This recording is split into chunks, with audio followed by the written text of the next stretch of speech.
Hello everyone, welcome to our channel कुछ ज्ञान। पिछली वीडियो में हमने बजट डेफिसिट का पार्ट 1 देखा था। ये उसका सेकंड पार्ट है और आज की वीडियो में हम लोग बजटरी डेफिसिट को कंप्लीट कर देंगे। देखो, हम पिछली वीडियो में पढ़ रहे थे बजट डेफिसिट के पार्ट्स, जिसमें हमने रेवेन्यू डेफिसिट और फिस्कल डेफिसिट को कंप्लीट कर लिया था और हम इसके एग्जांपल्स देख रहे थे। आज की वीडियो में हम इनके एग्जांपल्स के साथ कंटिन्यू करेंगे और आज की वीडियो में हम प्राइमरी डेफिसिट का टॉपिक देखेंगे। राइट, देखो हम लोग इस एग्जाम्पल से एक बार जो हमने पढ़ा था उसको रिकॉल कर लेते हैं। यहाँ पे हमको कैलकुलेट करना है रेवेन्यू डेफिसिट और फिस्कल डेफिसिट।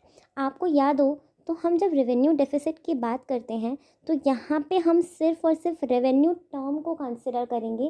कैपिटल के बारे में यहाँ पे बात नहीं होने वाली। बजट का जो रेवेन्यू कंपोनेंट है सिर्फ उसके बारे में बात की जाएगी। और रेवेन्यू डेफिसिट में हम लोग रेवेन्यू रिसीट के बारे में और रेवेन्यू एक्सपेंडिचर के बारे में बात करेंगे। तो रेवेन्यू डेफिसिट का मतलब होता है जब आपकी revenue expenses are more than आपकी रेवेन्यू रिसीट्स, तो उसका जो डिफरेंस होता है ना, जितना एक्सेस है उसको हम लोग रेवेन्यू डेफिसिट कहेंगे। तो इसका फॉर्मूला हो जाता है revenue expenditure minus revenue receipt. तो अभी इस क्वेश्चन में हमें क्या दिया हुआ है, हमें रेवेन्यू रिसीट्स दी हुई हैं कितनी, 300। तो रेवेन्यू रिसीट हमारी कितनी हो गई है, रेवेन्यू रिसीट हो गई हमारी 300, राइट। और रेवेन्यू एक्सपेंडिचर सिर्फ और सिर्फ रेवेन्यू एक्सपेंसेस को हम लोग कंसिडर करने वाले हैं। तो रेवेन्यू एक्सपेंडिचर यहाँ पे हमें दिया हुआ है 600। तो फॉर्मूला में हम लोग पुटअप कर देते हैं। देखो, रेवेन्यू एक्सपेंडिचर हमारा 600 हो गया, तो डिफरेंस जो आया वो आया 300। तो रेवेन्यू डेफिसिट हो गया हमारा 300 का। ठीक है, आपको याद हो तो हमने रेवेन्यू डेफिसिट के इफेक्ट्स में पढ़ा था कि गवर्नमेंट डिस सेविंग कर देती है। जब रेवेन्यू डेफिसिट होता है, ये एक ऐसी सिचुएशन होती है जहाँ पे गवर्नमेंट के पास ना देश को चलाने का पैसा नहीं बचा है, कि डे टू डे बेसिस पे गवर्नमेंट देश को नहीं चला पा रही है। तो उस केसेस में ऐसे उसका क्या इफेक्ट होता है, गवर्नमेंट डिस सेविंग करती है। गवर्नमेंट ने कहीं और सेविंग कर रखी थी, पीएसयू किसी दूसरे सेक्टर में किसी दूसरी पीएसयू को बेच के जो पैसा सेव किया था, गवर्नमेंट उस पैसे को यूज़ करती है। गवर्नमेंट क्या करती है, गवर्नमेंट कैपिटल रिसीट्स को यूज़ करती है to cover up revenue deficit, right. एक हमने ये ऑप्शन देखा था। और गवर्नमेंट क्या करती है, गवर्नमेंट रेवेन्यू डेफिसिट को फुलफिल करने के लिए बोरोइंग्स करती है। अगर वही आपका खर्चा इतना हो गया है तो आपके पास इतनी कमाई है नहीं, आपके खर्चे ज़्यादा हो रहे हैं, तो उस सिचुएशन में आप क्या करते हो, आप उधारी करते हो। तो गवर्नमेंट भी ऐसा ही करेगी, क्योंकि डे टू डे बेसिस पे भी गवर्नमेंट देश को नहीं चला पा रही है। तो गवर्नमेंट क्या करेगी, गवर्नमेंट पैसा उधारी पे लेगी, या फिर गवर्नमेंट क्या कर देगी, बॉन्ड्स इशू कर देगी। बॉन्ड्स इशू करके गवर्नमेंट क्या कर रही है, गवर्नमेंट पब्लिक से, हम लोगों से पैसा बोरो कर रही है। और नॉर्मल बोरोइंग्स गवर्नमेंट आईएमएफ से कर सकती है, वर्ल्ड बैंक से कर सकती है, फॉरेन से कर सकती है, राइट। तो गवर्नमेंट क्या करती है, गवर्नमेंट के पास दूसरा ऑप्शन है कि गवर्नमेंट इशू कर देगी बॉन्ड्स या फिर बोरो कर लेगी। फिर इससे बोरोइंग से क्या होता है ना, बोरोइंग करने से गवर्नमेंट की इंटरेस्ट लायबिलिटी क्रिएट हो जाती है। अदर ऑप्शन क्या हो सकते हैं कि गवर्नमेंट अपने एक्सपेंसेस को कम कर दे, वेल्थ पे एक्सपेंडिचर करना कम कर दे, जो लोगों की वेलफेयर पे एक्सपेंडिचर करना कम कर दे। ये ऑप्शन गवर्नमेंट के पास रहता है। या फिर गवर्नमेंट अपनी रेवेन्यू रिसीट्स को इंक्रीज कर सकती है by imposing more tax, by imposing more penalties, right. तो ये हमने रेवेन्यू डेफिसिट देखा था। उसके बाद अब इस एग्जाम्पल में अब हमें कैलकुलेट करना है फिस्कल डेफिसिट। ठीक है, तो फिस्कल डेफिसिट का हमारा फॉर्मूला क्या होता है, फिस्कल डेफिसिट हमने समझा था जब गवर्नमेंट की टोटल एक्सपेंडिचर्स गवर्नमेंट की टोटल रिसीट से ज़्यादा होती हैं। इन टोटल रिसीट्स में हम लोग बोरोइंग्स को इंक्लूड नहीं करते हैं, हम सिर्फ और सिर्फ नॉन डेट कॉम्पोनेंट की बात करते हैं कैपिटल रिसीट के। तो जब गवर्नमेंट की टोटल एक्सपेंडिचर गवर्नमेंट की टोटल रिसीट से ज़्यादा होती है, ऐसी सिचुएशन को हम लोग फिस्कल डेफिसिट बोलते हैं, राइट। तो फिस्कल डेफिसिट का फॉर्मूला हो जाता है आपका total expenditure minus total receipt, और उस टोटल रिसीट में हम लोग बोरोइंग्स को इंक्लूड नहीं करते हैं। टोटल रिसीट्स में हमारा क्या क्या आ जाता है, टोटल रिसीट्स में आ जाती है हमारी रेवेन्यू रिसीट और आ जाते हैं हमारे कैपिटल रिसीट्स। ठीक है, रेवेन्यू रिसीट्स और कैपिटल रिसीट्स आ जाती हैं। और कैपिटल रिसीट्स में भी सिर्फ वही वाली रिसीट होती है जो आपकी नॉन डेट होती है, दैट मीन्स जो बोरोइंग्स के अलावा आपकी जो रिसीट्स होती हैं। ठीक है, और टोटल एक्सपेंडिचर में आपका क्या आ जाता है, टोटल एक्सपेंडिचर में आपका आ जाता है रेवेन्यू एक्सपेंडिचर, और आपकी रेवेन्यू एक्सपेंडिचर और आपके कैपिटल एक्सपेंडिचर। ठीक है, तो ये इनके कंपोनेंट्स हो जाते हैं। तो फिस्कल डेफिसिट का अगर हम एक और फॉर्मूला देखें तो फिस्कल डेफिसिट का आपका एक फॉर्मूला ये हो जाता है कि टोटल एक्सपेंडिचर की जगह हम लोग यहाँ पे क्या लिख सकते हैं, revenue expenditure plus capital expenditure, उसमें से हम लोग माइनस कर देंगे revenue receipt plus capital receipt जो कि आपकी नॉन डेट वाली है, राइट, नॉन डेट कंपोनेंट वाली, उसको जो इन दोनों का डिफरेंस आएगा वो आपका क्या हो जाएगा, फिस्कल डेफिसिट। तो अब हम ये वाला न्यूमेरिकल देख लेते हैं एक बार। इसमें क्या दिया हुआ है, इसमें दिया हुआ है गवर्नमेंट की रेवेन्यू रिसीट की रिकवरी ऑफ लोन से गवर्नमेंट को 50 रुपये मिले हैं, PSU की सेल से गवर्नमेंट को मिले हैं 250 और बोरोइंग से गवर्नमेंट को मिले हैं 400। ठीक है, 3 जगह से गवर्नमेंट को कैपिटल रिसीट्स हो रही हैं। तो जो आपका ये बोरोइंग्स वाला है, क्या हम इसको फिस्कल डेफिसिट कैलकुलेट करने में, बोरोइंग्स के कंपोनेंट को हम फिस्कल डेफिसिट कैलकुलेट करने में यूज़ नहीं करने वाले क्योंकि ये डेट कंपोनेंट है। तो जो ये हमारे नॉन डेट कंपोनेंट्स हैं हम सिर्फ इनको कंसिडर करेंगे। ठीक है, तो ये हम लेंगे और हम हमारी रेवेन्यू रिसीट्स लेंगे, हम हमारे रेवेन्यू एक्सपेंडिचर और कैपिटल एक्सपेंडिचर लेंगे। तो फिस्कल डेफिसिट का आपका फॉर्मूला क्या होता है, फिस्कल डेफिसिट का फॉर्मूला होता है capital expenditure plus revenue expenditure, या फिर जिसको आप टोटल एक्सपेंडिचर भी बोल सकते हो, माइनस आपकी revenue receipt plus capital receipt non debt वाली, राइट। तो आपका कैपिटल एक्सपेंडिचर यहाँ पे कितना है 400 और आपका रेवेन्यू एक्सपेंडिचर 600, तो टोटल एक्सपेंडिचर आपका यहाँ पे कितना हो गया 1000। तो क्या मैं इसकी जगह 1000 लिख सकती हूँ। ठीक है, आपकी रेवेन्यू रिसीट कितनी है, आपकी रेवेन्यू रिसीट यहाँ पे दी हुई है 300 और आपकी capital receipt non debt component की कितनी है, वो भी 300 है, 250 + 50। तो क्या मैं लिख सकती हूँ यहाँ पे रेवेन्यू रिसीट जो हमारी 300 और कैपिटल रिसीट 300 है, तो क्या मैं लिख सकती हूँ कि हमारा जो टोटल रिसीट है नॉन डेट कंपोनेंट की वो हमारी 600 है। तो क्या हमारा फिस्कल डेफिसिट 400 आ जाएगा, राइट। तो एक बार हम आंसर चेक कर लेते हैं। देखो आंसर में क्या दिया हुआ है, रेवेन्यू एक्सपेंडिचर इतना, तो टोटल एक्सपेंडिचर 1000 हो गया है, कैपिटल रिसीट 300 और रेवेन्यू रिसीट भी आपकी 300, नॉन डेट की टोटल रिसीट 600, तो फिस्कल डेफिसिट हमारा आ गया 400, राइट। तो हमारा भी यही आंसर आया था। अब मैं यहाँ पे आपको एक चीज़ और बताना चाहूँगी कि जो फिस्कल डेफिसिट है ना वो आपका होता है बोरोइंग्स के इक्वल। बोरोइंग्स के इक्वल कैसे होता है देख लेते हैं। देखो 400 हमारा फिस्कल डेफिसिट आया था, क्वेश्चन में बोरोइंग्स कितनी दी हुई है, क्वेश्चन में आपकी बोरोइंग्स दी हुई है बच्चों 400। देखो फिस्कल डेफिसिट और बोरोइंग्स आपके इक्वल क्यों होते हैं इसको हम एक एग्जांपल से समझेंगे। ये एक ऐसी सिचुएशन है जहाँ पे आपके खर्चे आपकी इनकम से ज़्यादा है, मैं जितना कमा रही हूँ उससे ज़्यादा मैं खर्च कर रही हूँ। एग्जांपल हम ये ले सकते हैं कि आपने एक प्लॉट ख़रीदा, आपने एक लैंड ख़रीदा, उस लैंड की वैल्यू ना 1 करोड़ है और आपके पास पैसा सिर्फ 60 लाख है। अब जो यहाँ पे 40 लाख का डिफरेंस आएगा, ये 40 लाख आप कैसे अरेंज करोगे, या तो आप बैंक से लोन लोगे या आप किसी दोस्त से पैसा उधारी पे लोगे। जो ये कमी है आप इसको बोरोइंग्स के थ्रू फुलफिल कर रहे हो ना। तो फिस्कल डेफिसिट भी तो एक ऐसी सिचुएशन है जहाँ पे आपके खर्चे आपकी इनकम से ज़्यादा हो रहे हैं, तो आप उन डिफरेंस को जो आपके खर्चे एक्सेस में हो रहे हैं उसको आप कैसे पूरा करोगे। गवर्नमेंट को देश को चलाने के लिए जो पैसा कम पड़ रहा है उसको गवर्नमेंट कैसे पूरा करेगी, गवर्नमेंट पैसा बोरो करेगी, है ना।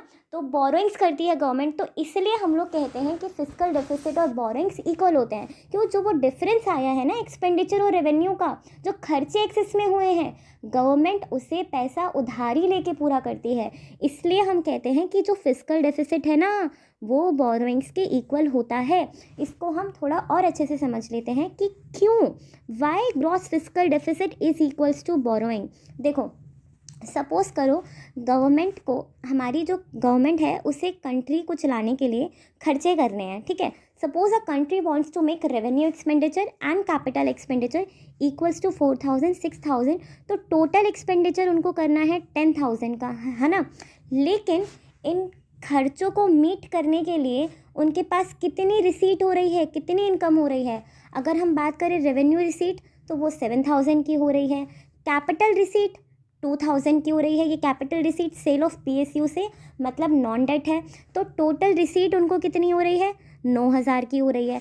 गवर्नमेंट 10,000 का खर्चा करना चाहती है कंट्री को चलाने के लिए, इन्वेस्टमेंट 10,000 की करना चाह रही है डे टू डे बेसिस पे, लॉन्ग टर्म पे, लेकिन उसकी जो इनकम है, जो रिसीट है खर्चों को पूरा करने की, वो सिर्फ 9,000 की हो रही है। तो अब वो 1,000 का क्या करेगी? ये जो शॉर्ट ऑफ फंड्स आया है 1,000 का, वो क्या है? फिस्कल डेफिसिट है। अब उस 1,000 की कमी को पूरा करने के लिए गवर्नमेंट क्या करती है? गवर्नमेंट पैसा बोरो करती है। इसलिए हम लोग कहते हैं कि फिस्कल डेफिसिट और बोरोइंग्स क्या होते हैं। हमने थ्योरेटिकली तो समझ लिया कि डेफिसिट इक्वल्स टू बोरोइंग होता है। एक बार हम इसका फॉर्मूला डेरिवेशन भी देख लेते हैं कि why fiscal deficit equals to borrowings. देखो, अगर हमें हमारे खर्चे मीटअप करने हैं तो हमें एटलीस्ट उतनी तो रेवेन्यू होनी चाहिए ना। Like if we want our expenses and our revenue to be equal, मतलब हमारी उतनी ही इनकम और हमारी उतनी ही रेवेन्यू होनी चाहिए if we want to meet up our expenses. तो सिंपल सी बात है, to meet all the expenses ना, our expenditure and revenue should be equal. यहाँ पे हम ऐसी सिचुएशन की बात करें जहाँ पे आपकी रेवेन्यू एंड आपकी एक्सपेंडिचर्स इक्वल है। तो क्या मैं एक्सपेंडिचर को बोल सकती हूँ कि expenditure is nothing but sum of capital expenditure and revenue expenditure, right? और मैं रिसीट्स को क्या बोल सकती हूँ? It is nothing but sum of revenue receipts and capital receipts. And capital receipts consist of what? It includes debt component and it includes non debt component। तो क्या हम लोग कैपिटल रिसीट्स को ऐसे भी बोल सकते हैं कि revenue receipt plus capital receipt debt component वाली plus capital receipt non debt component वाली, राइट? तो अभी ये आप इक्वेशन देखो, ये वाली इक्वेशन क्या बोलना चाह रही है कि capital expense plus revenue expense equals to capital receipt plus revenue receipt. वही जो अभी हमने देखा, capital expense plus revenue expense equals to revenue receipt plus capital receipt, ठीक है? फिर अगली इक्वेशन में इन्होंने क्या लिखा है कि capital expense plus revenue expense equals to capital receipt non debt वाली प्लस कैपिटल रिसीट डेट वाली प्लस रेवेन्यू रिसीट। जो हमने अभी ये वाली इक्वेशन जो समझी है, देखो वही capital expenditure plus revenue expenditure equals to revenue receipt plus capital receipt debt वाली plus capital receipt non debt वाली। अब हम इसी इक्वेशन को थोड़ा और सिंप्लीफाई करें ना, तो देखो ये अभी करंट हमने इक्वेशन क्या पढ़ी? हमने पढ़ा capital expense plus revenue expense equals to revenue receipt plus capital receipt. अब हम इस कैपिटल रिसीट को बाइफर्ग्रेट करें तो एक तो ये डेट कंपोनेंट वाला कैपिटल रिसीट इंक्लूड करता है, एक ये नॉन डेट वाला कैपिटल रिसीट इंक्लूड करता है। यहाँ पे बच्चों हम लोग रेवेन्यू रिसीट और कैपिटल रिसीट की बात कर रहे हैं, टोटल रिसीट की बात कर रहे हैं, तो ये बोरोइंग्स को भी इंक्लूड कर रहा है, क्योंकि अभी हम फिस्कल डेफिसिट के बारे में बात नहीं करें, हम नॉर्मली बात करें कि अगर हमें अपने एक्सपेंसेस को मीटअप करना है तो उतनी हमारी रेवेन्यू होनी चाहिए। अब वो हमारे पास रिसीट कहाँ से आ रही है, वो कहाँ से हमको मिल रहा है, वो बोरोइंग से भी हो सकता है, राइट? पैसा कहाँ से आ रहा है। तो अब हम इसी इक्वेशन को लिखें तो हम इसको ऐसे लिख सकते हैं, यहाँ पे हम कैपिटल रिसीट की जगह ऐसे लिख सकते हैं कि revenue receipt plus capital receipt debt component वाली plus capital receipt non debt वाली, राइट? ये इक्वेशन बन गई। अब अगर मैं इसको और इसको इस वाली साइड ले जाऊँ तो क्या हमारी इक्वेशन बनेगी? तो हमारी इक्वेशन बनेगी capital expenditure plus revenue expenditure minus revenue receipt plus capital receipt non debt वाली equals to capital receipt debt वाली। अब ये कैपिटल रिसीट डेट वाली इट्स नथिंग बट ये क्या है? ये हमारा बोरोइंग्स है। तो क्या मैं लिख सकती हूँ इसको कि इक्वल्स टू बोरोइंग्स यहाँ पे, और यहाँ पे ये इक्वेशन क्या है? ये इक्वेशन नथिंग बट ये फिस्कल डेफिसिट की इक्वेशन है कि अगर हमें फिस्कल डेफिसिट कैलकुलेट करना है तो हम कैसे करेंगे? हम टोटल एक्सपेंडिचर में से माइनस कर देंगे revenue receipt plus capital receipt non debt वाली अदर देन बोरोइंग्स। तो क्या मैं इस इक्वेशन को लिख सकती हूँ फिस्कल डेफिसिट? क्या ये प्रूव नहीं हो गया कि फिस्कल डेफिसिट और बोरोइंग्स इक्वल हैं? तो इसमें भी यहाँ पे क्या लिखा है? यहाँ पे सिर्फ इतना लिखा है कि अगर हमें अपने खर्चों को मीटअप करना है तो हमें उतनी रेवेन्यू होनी चाहिए। अगर मेरे खर्चे मीटअप हो रहे हैं तो मेरी रेवेन्यू उतनी मेरे को रिसीट होनी चाहिए, कैसे ना कैसे, है ना? वो बोरोइंग से भी हो सकती है।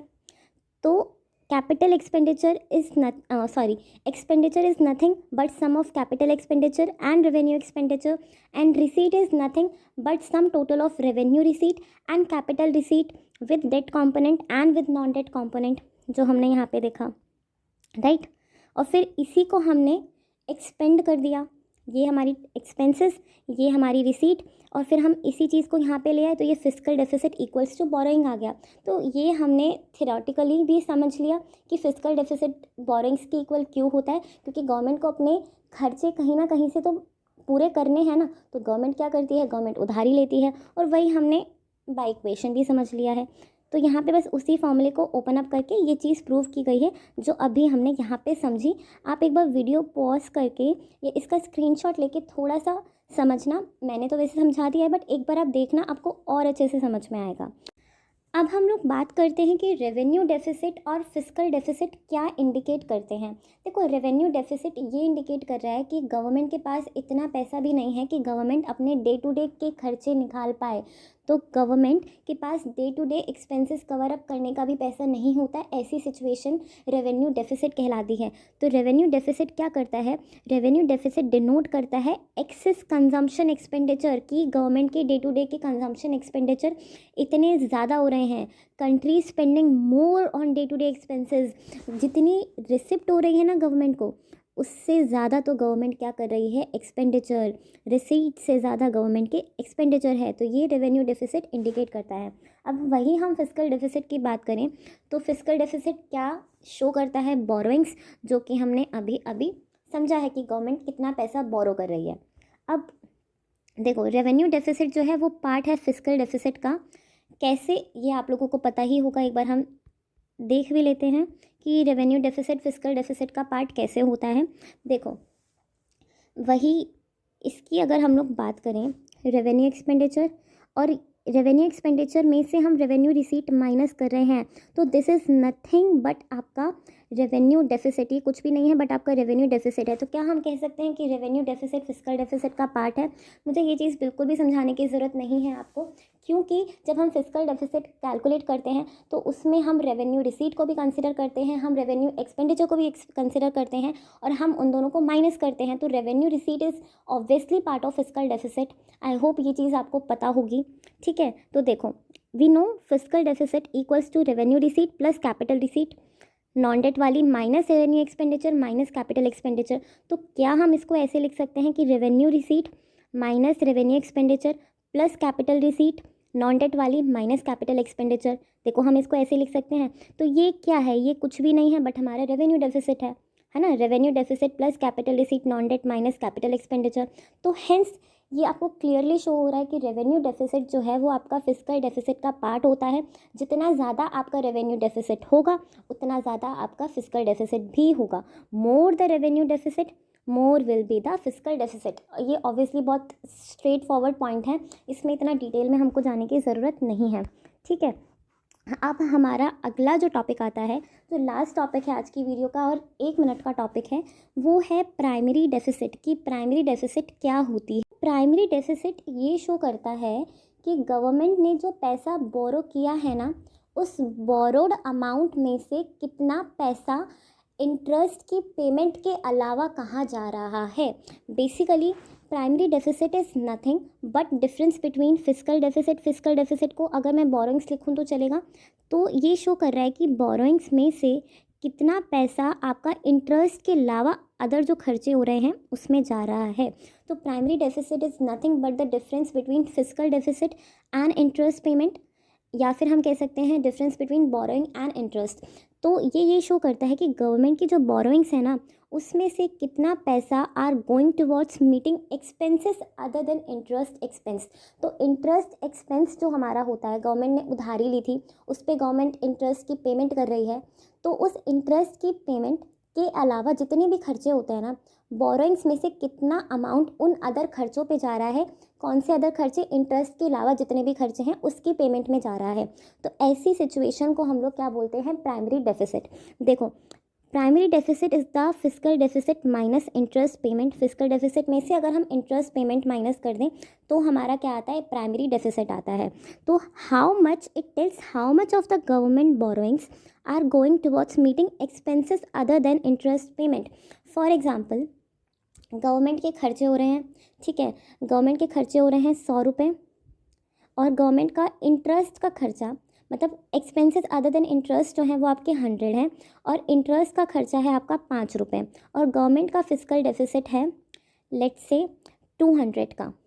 तो अगर हम लोग बात करें प्राइमरी डेफिसिट की, तो प्राइमरी डेफिसिट जब हम लोग कैलकुलेट करेंगे तो उसको हम कैसे कैलकुलेट करेंगे, हम फिस्कल डेफिसिट में से इंटरेस्ट के अलावा जो अदर एक्सपेंसेस हो रहे हैं विच इज़ 100, हम उसको माइनस कर देंगे।